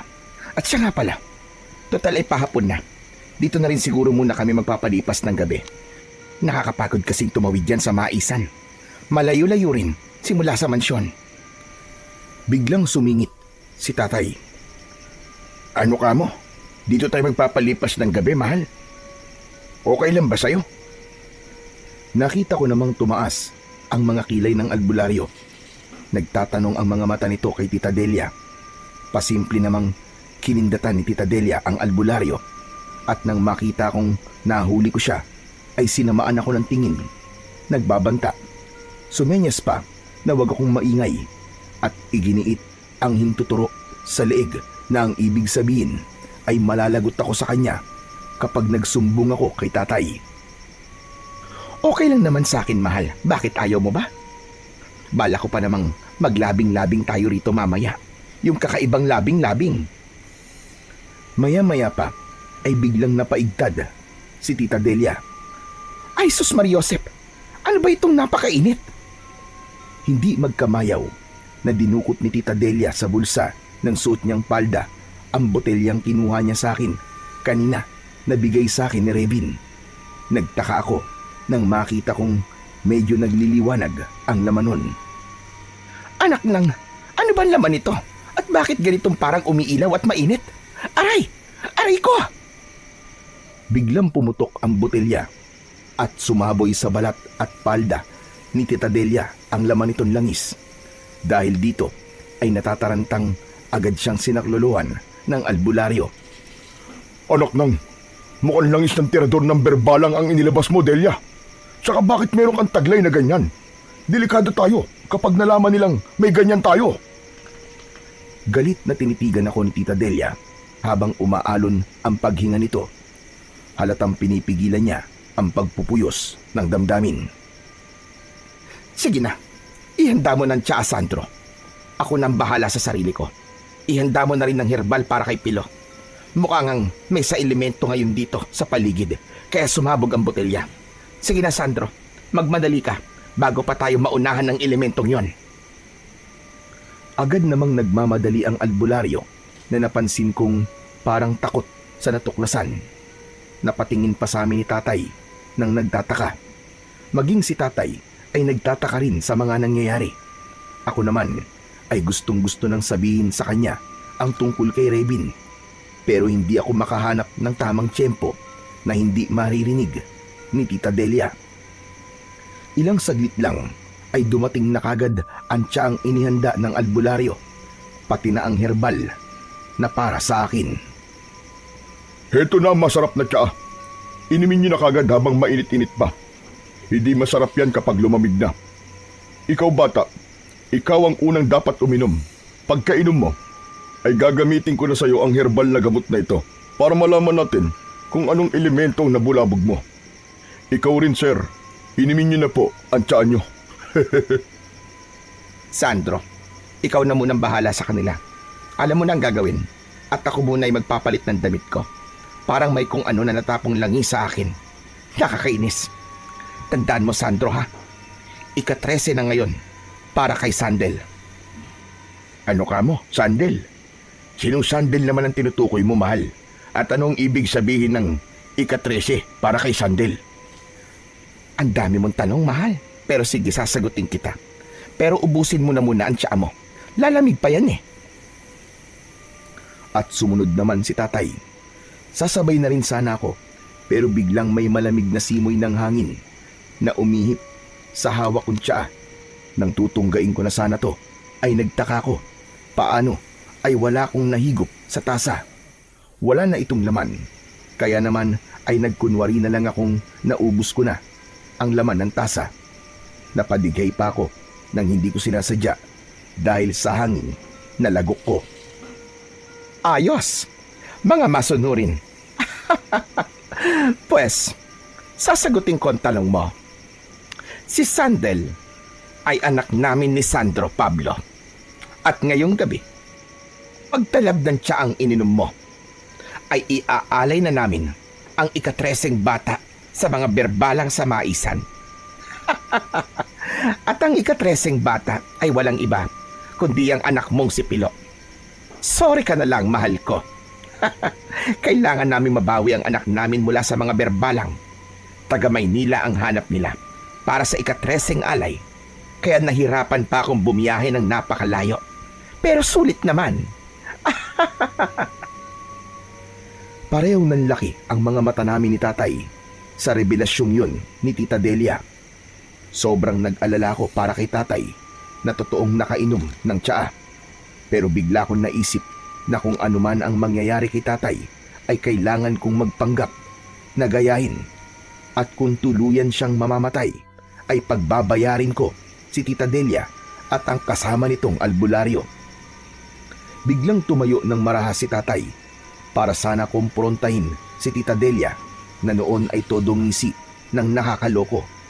Pero sa malas ay biglang nahilo si tatay. Napahawak siya sa kanyang noo at alalang napatitig sa akin. Anak, nahihilo ako. May inilagay sila sa tiyan natin. Ikaw, habang hindi ka pa nahihilo, tumakas ka na, anak. Hindi na kita mapoprotektahan. Patawad, anak, kung hindi ako nakinig sa'yo. Patawad. Doon na tuluyang natumba si tatay. Ako naman ay napapatulala na lang at napatingin kina Tita Delia at sa kasama nito. Nagdalawang isip pa ako kung susundin ko ba si tatay o ano. Binundol ako ng kaba ng sandaling yun dahil tiyak na ang kapahamakan ko. Ayoko siyempreng maialay sa mga berbalang sa maisan. Hindi ako makapapayag. Walang ano-ano nang maisipan kong tumakas na lang sa halip na magpanggap na nahihilo rin. Sa sulok ng mga mata ko ay nakita ko si Revin. Halatang kadarating lang niya. Nagtatago siya sa isang gilid ng kubo na madilim-dilim. Nalaman ko na lang na siya yon dahil sa suot niyang parang medalyon na malamlam na nagliliwanag. Sumenya siya sa akin na wag maingay at kalma lang daw ako. Kaya naman ang ginawa ko na lang ay tuluyan ngang nagpanggap na nahihilo. Naisip kong bahala na si Revin na iligtas ako. Naalala ko kasing isa nga pala siyang tirador ng mga berbalang. Nahihilo ko. Tulong! Iligtas niyo ako! Nakainom kami ng tsaa na may inihalo. Hindi ako pwedeng mamatay at may alay sa mga berbalang. Tulong! Tulong! Kawawang bata ka naman. Walang tutulong sa'yo rito dahil walang makakarinig sa'yo. Lalo mo lang ginigising ang mga berbalang sa maisan.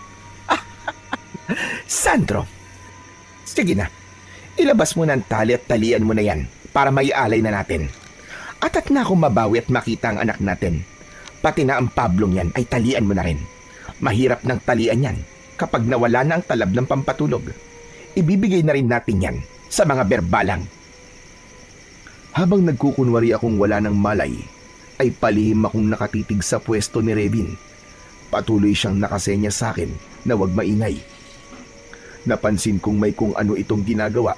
Parang may mga taling inilalagay sa may kinaroroonan.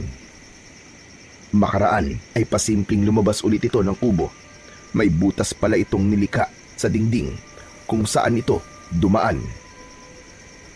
Nang matalian na ako ng albularyo ay sandali akong iniwanan.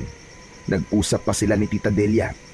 May inilabas si Tita Delia mula sa suot niyang kamiseta Isang kwintas na may palawit na kalahating puso.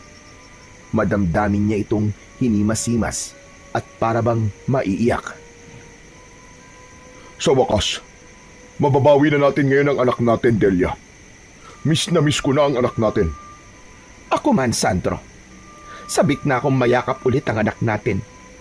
Mabubuo na rin muli itong mga pendants namin. Kaya lang ay Kaya lang ay ano, Delia?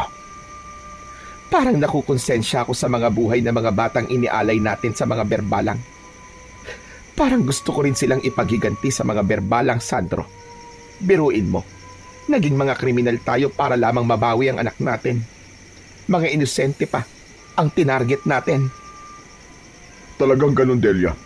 Buhay ng anak natin na nakasalalay. Ginawa lang natin ang alam nating paraan bilang mga magulang. Isipin mo na lang na ang mga batang inialay natin ay napunta lahat sa anak natin. Babawi na lang tayo sa ibang paraan.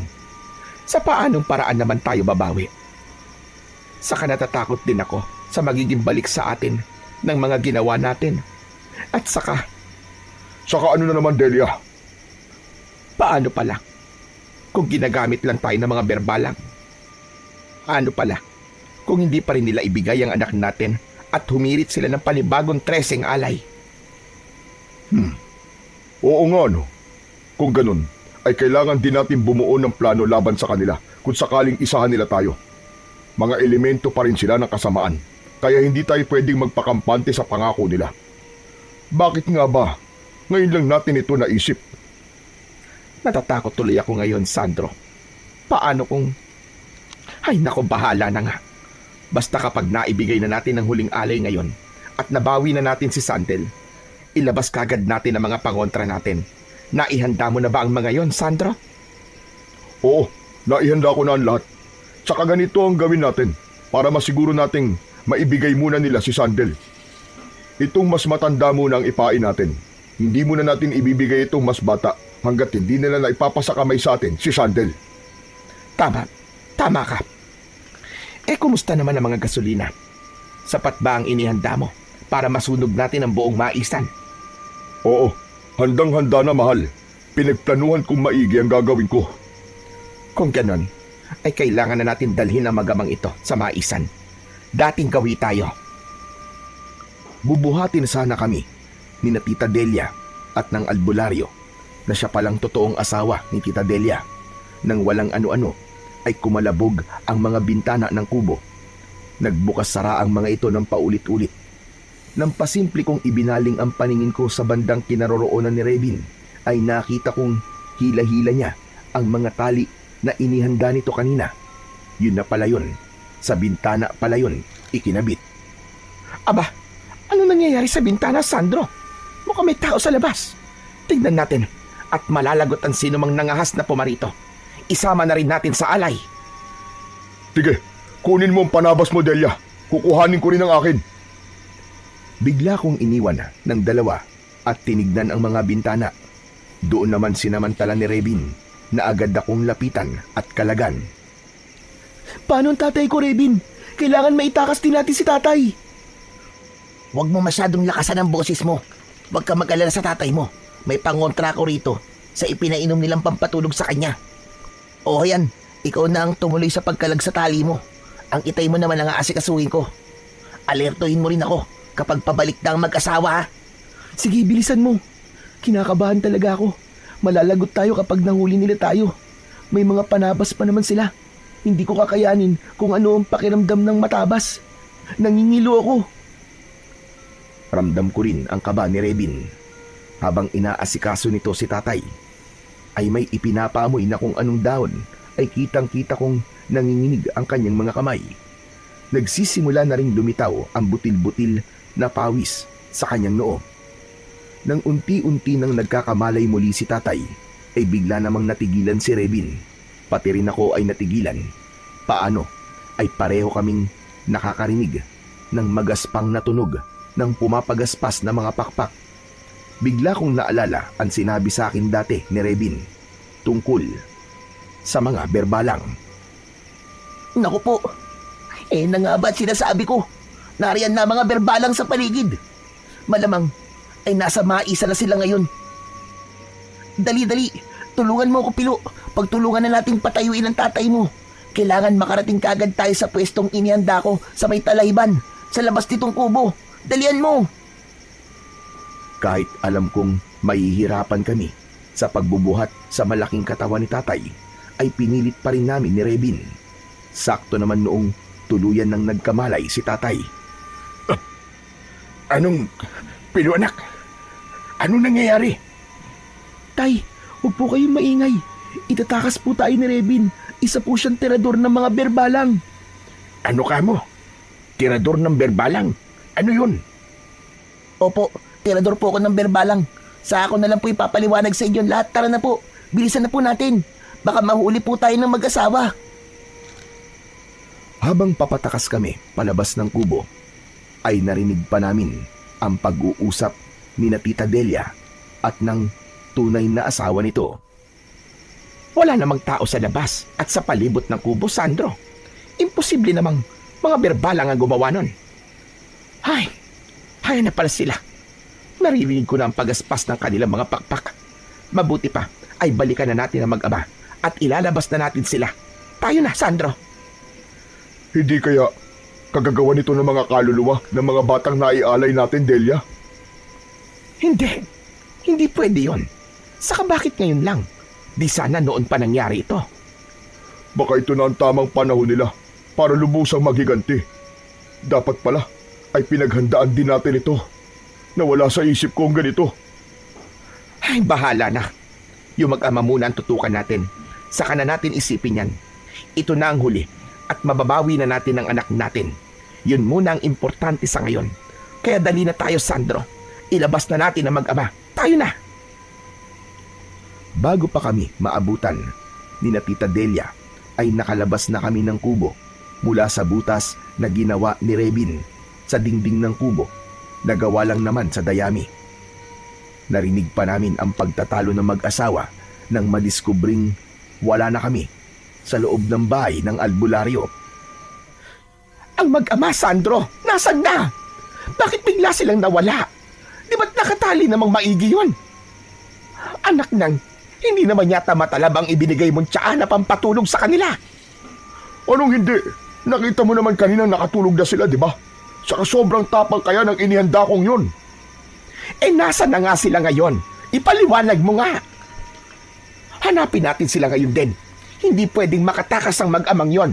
Mabubulgar ang sikreto natin pag nagkataon. Saka yung pang-alay natin. Ay, kainis naman, Sandro. Kapag nakatakas sila, ay lagot ka talaga sa akin. Samantala, si tatay naman ay nag-aalala ng sandaling yon. Teka anak, sandali lang. Saan ba talaga tayo magtatago? Hindi pwedeng mahuli ulit nila tayo. Saka, ano ba yung maingay na parang pagaspas ng pakpak? Naguguluhan ako, anak. Basta po, Ma'am Pablo, sumunod na lang po kayo sa akin sa pupuntahan natin talayban. Ligtas po tayo ron dahil pinalibutan ko po ng matatapang na mga pangontra. Hindi rin po tayo kagad makikita na mag-asawang yon na nag-aalay po pala ng mga bata sa mga berbalang. Saka na lang po kayo magtanong tungkol sa mga berbalang. Kailangan po, Ma'am Pablo, tahimik po muna tayo habang nariyan pa po ang mga berbalang sa paligid. Makiramdam po muna tayong maigi. Kapag bigla pong humina ang tunog ng pagaspas ng pakpak nila, ibig sabihin po ay nasa malapit na po natin sila. Hindi po muna tayo pwedeng gumawa ng kahit na anong ingay. Kapag ganun na po. Diyos ko, nakakatakot naman. Parang naririnig ko rin ang singasing nila. Parang galit na galit sila at gusto nang kumain ng tao. Huwag kang maingay, Pilo. Ayun na mag-asawa, oh. Nakalabas na sila ng kubo. Dalian nyo ng pagsunod sa akin. Dumapa tayo at gumapang na lang sa damuhan. Tiisin na lang muna natin ang mga tinik. Tandaan nyo, kahit na anong mangyari, ay wag na wag kayong gagawa ng kahit na anong ingay. Kundi, lagot tayo. At nakarating din kami sa talahibang sinasabi ni Rebin. Doon kami walang imik, nananatili at nakiramdam sa mga nangyayari. Hanggang sa paglipas ng mga ilang minuto ay nagulat na lang kami nang bigla kaming ilawan ni na Tita Delia at ng asawa nito. Aha! Narito lang pala kayo, ha? Hindi na kayo makakatakas ngayon. Teka, sandali Delia. Mukhang tirador ng berbalang isang batang ito na kasama nila.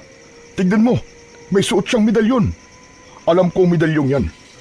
Pagmamay-ari dati yan ng matandang tirador na si Kagorio. Ano ka mo? Pwes, patayin mo siya, Sandro. Patayin mo. At ialay din natin sa mga berbalang. Ano pang hinihintay mo? Sige na, kumilos ka na. Patayin mo na ang batang yan. Iaamba na sana ng asawa ni Tita Delia ang hawak nitong panabas. Pero biglang nagsalita si Rebin.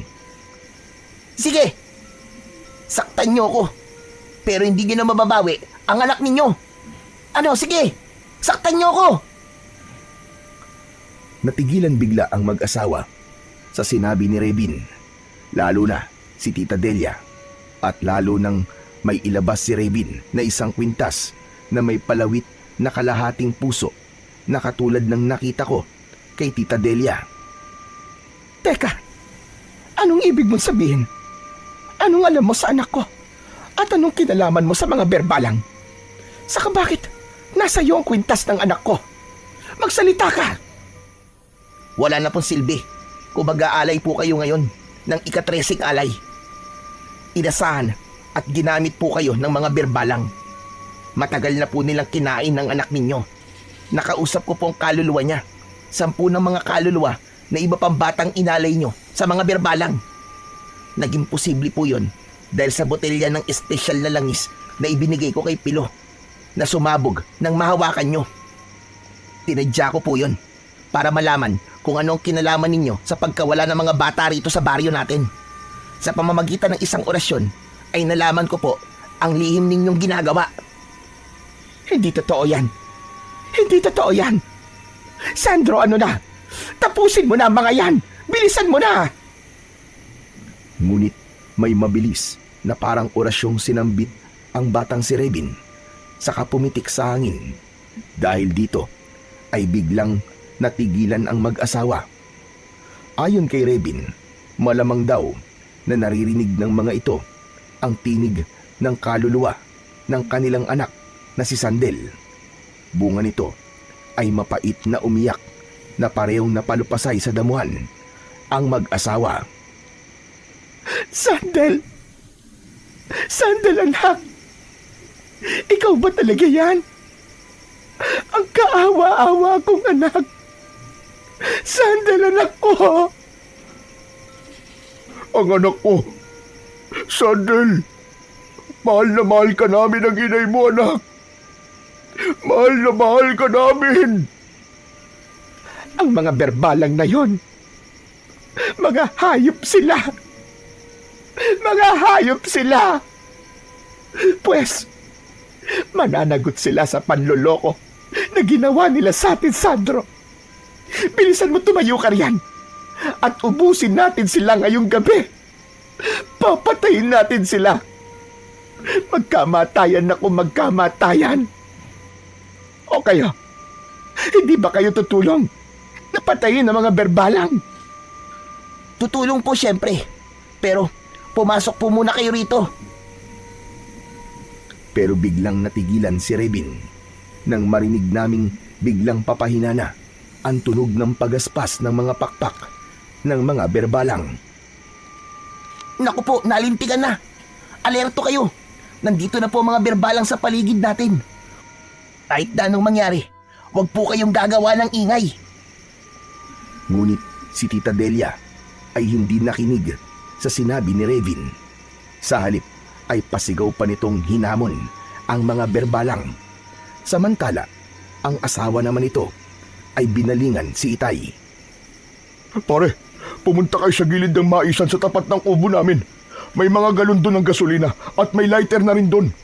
Silaban nyo ang buong maisan. Sige na, bilisan nyo! Pero, paano kayo pare? Ano mangyayari sa inyo rito? Sige na pare, hayaan nyo na kami mag-asawa para kami ang pasukan nila sa halip na kayo. Mga inosenteng buhay ang kinuha namin na nauwi lang sa wala. Kaya buhay lang din namin ang magiging kapalit. Ganti na rin namin para sa anak namin. Sige na pare, kumilos na kayo ng tahimik. Bilisan nyo! Medyo napaluha na ako ng sandaling yon. Parang naaawa tuloy ako kay Tita Delia at sa asawa niya. Nang magsisisigaw na rin si Tito Sandro ng paggamon at pagmumura sa mga berbalang, ay wala na kaming nagawa. Pinahiran kami ni Revin ng langis na pantaboy sa mga berbalang.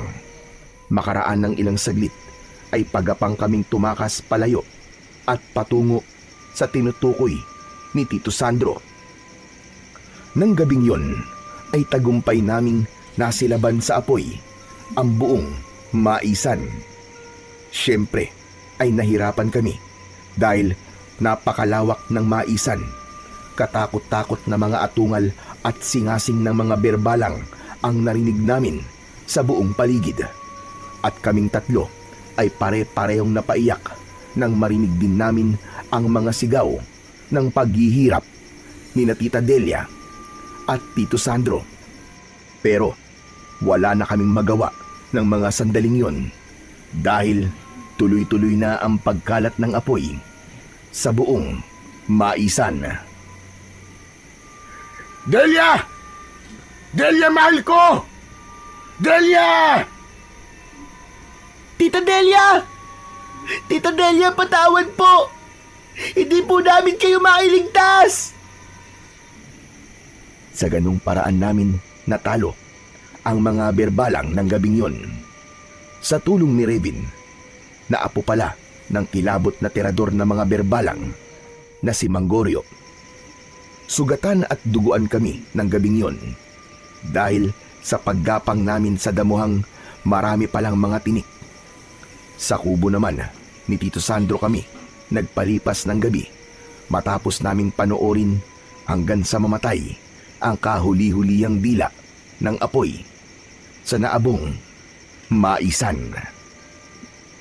Kinabukasan ay ikinuwento sa amin ni Revin ang lahat kung paano niya nalaman ang malagim na lihim ni na Tita Delia at ng asawa nito. Nalaman nga niya yon dahil sa botelya ng espesyal na langis na ibinigay niya sa akin. Inorasyonan daw pala niya yon. Nang sumabog daw yon, ay kusa raw siyang sinundan ng mga kaluluwang nabiktima ni na Tita Delia. Yun daw mismo yung kaluluwa ng mga batang lumitaw sa panaginip ko. Sila rin daw yung tumutulak sa akin nang unang kawayan ako ni Revin.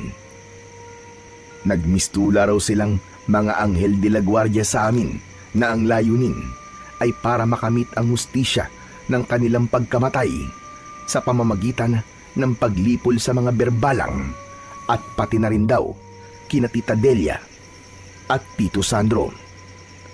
Kabilang daw doon sa mga kaluluwa ng mga bata ang anak ni na Tita Delia. Una raw ay pinipigilan nito ang kaluluwa ng ibang bata na idiin ang mga magulang nito. Pero bandang huli ay napapayag din dahil nakita rin itong mali ang ginagawa ng mga magulang nito. Pinasalamatan namin ni Itay si Revin dahil sa pagliligtas niya sa buhay naming mag-ama. Bilang alaala niya ay humingi ako sa kanya ng isang medalyon dahil sa panaginip ko noon ay nakita kong marami siyang taglay na medalyon. Pinagbigyan naman ako ni Revin at bilang alaala din namin ni Itay sa kanya ay iniukit niya ang pangalan namin sa isa niyang medalyon. Nang umuwi kami ni Tatay sa Maynila ay marami kaming baon na aral mula sa katakot-takot na karanasang yon. Una ay mahalagang makinig sa kutob natin at huwag itong ipagwalang bahala. Ikalawa, huwag maging bulag at sunod-sunuran sa pag-ibig na tulad ni Itay kay Tita Delia na nauwi sa nakakatakot na karanasan. Dapat ay timbangin pa rin ang damdamin at isip. At ikatlo, huwag magtiwala at makipagdeal sa mga elemento ng kadiliman. Walang mabuti na magmumula sa mga alagad ng kasamaan.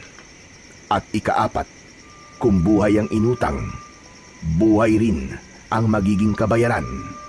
Tulad ng nangyari kina Tita Delia at Tito Sandro. Lahat ng yon ay tumatak sa aming isipan bilang isang mahalagang aral. Nakakalungkot ang naging wakas ni Tita Delia. Pero nakakataba pa rin ng puso ang pagsisising ipinakita ni Tito Sandro. Ano pat nagawa niyang isakripisyo ang kanilang buhay para sa ikaliligtas ng ibang buhay. Lumipas ang ilang araw, linggo at buwan. Medyo nakakabawi na kami sa makapanindig balahibong pangyayari sa buhay namin ni tatay na naranasan namin sa Mindanao, sa lugar ni Tita Delia, dahil sa mga aswang na berbalang na inakala ko nun na hindi totoo, ngunit kasama pala nating nabumuhay sa mundo. Tahimik na ang buhay namin at normal na ulit na lumilipas ang mga araw at pilit na kinakalimutan ang karanasan namin sa mga berbalang. Si tatay naman, alam ko na natakot din siya sa pangyayaring yon. Pero bukod doon, alam kong nasaktan siya sa ginawang panloloko sa kanya ni Tita Delia at nadamay pa nga ako na muntik na naming ikapahamak na mag-ama. Pero nakikita ko siyang lumalaban at pilit na kinakalimutan ang nakaraan. Sinabi ko sa kanya na maaari siyang humanap muli ng babaeng iibigin para tuluyang maghilom ang sugatan niyang puso at tuluyan ng makalimutan ang masalimuot niyang relasyon kay Tita Delia. Pero sinabi niya sa akin na hindi pa daw nakahanda ang puso niya na umibig muli dahil nadala na raw siya. Bagkus ay magko-concentrate na lamang daw siya sa akin para mas matutukan niya ang pagpapalaki sa akin at mapuno ang mga pagkukulang niya bilang ama na nawala nang maging sila ni Tita Delia. Pero sinabi niya sa akin na hindi niya tuluyang isinasarado ang puso niya at hahayaan na lamang daw ang pagkakataon na dumating ang tamang babae na makakasama at mamahalin siya ng totoo na walang halong panluloko at pagpapanggap. Kapag bakasyon ay pumupunta at nagbabakasyon kami ni tatay sa Mindanao upang bisitahin si Rebin, ang batang nagligtas sa amin at pinagkakautangan namin ng aming buhay. Wala kaming nararamdaman na takot dahil alam naming ligtas na ang lugar na yon at wala ng mga berbalang o ibang elemento ng dilim na namiminsala doon. Nagdadala kami ng mga pasalubong. May mga damit, pantalon, sapatos na pambasketball, mga laruan at iba't ibang mga grocery items tulad ng mga dilata, mga instant noodles at sinamahan na rin namin ng request ni Rebin na chocolate na Toblerone. Binilan din siya ni tatay ng cellphone para kahit nasa Maynila kami ay may contact pa rin kami sa kanya. Tinuruan ko siya sa paggamit nun at mabilis naman siyang natuto. At inalok pa nga siya ni tatay na kung gusto nito ay sumama na siya sa amin sa Maynila at doon na manirahan. Ngunit tumanggi ito. Hindi daw niya kayang iwan ang lugar na yon dahil wala na raw magtatanggol sa mga tao kung aalis siya at doon na maninirahan sa Maynila kung sakali mang may sasalakay muli na mga aswang sa lugar na yon. Naintindihan naman namin ni tatay ang pasya ni Rebin at ang ginawa na lang ni tatay ay sinabihan si Rebin na kung gusto nitong mag-aral muli ay tutulungan siyang i-enroll sa malapit na eskwelahan at si tatay na ang bahala sa baon nito araw-araw at sa mga kakailanganing gamit sa eskwelahan. Iiwanan niya ito ng pera at papadalhan buwan-buwan ng panggastos. Sa una ay nagdadalawang isip pa si Rebin dahil para itong nahihiya, pero pinilit namin ito ni tatay na pumayag dahil para man lang doon ay makabawi kami sa kabutihang ipinakita niya sa amin. Ngunit sinabi nito na hindi siya nanghihingi ng kapalit sa kanyang ginawa. Pero sinabi naming tanggapin na niya para sa kanyang kinabukasan at kusang loob na ibinibigay ni tatay ang tulong na yun sa kanya at labis ni tatay ikatutuwa kung papayag siya. Sa huli, pumayag na rin si Rebin na muling magbalik sa pag-aaral. Sabi nga sa John chapter 4 verse 9 to 10, ganito ipinakita ng Diyos ang kanyang pag-ibig sa atin.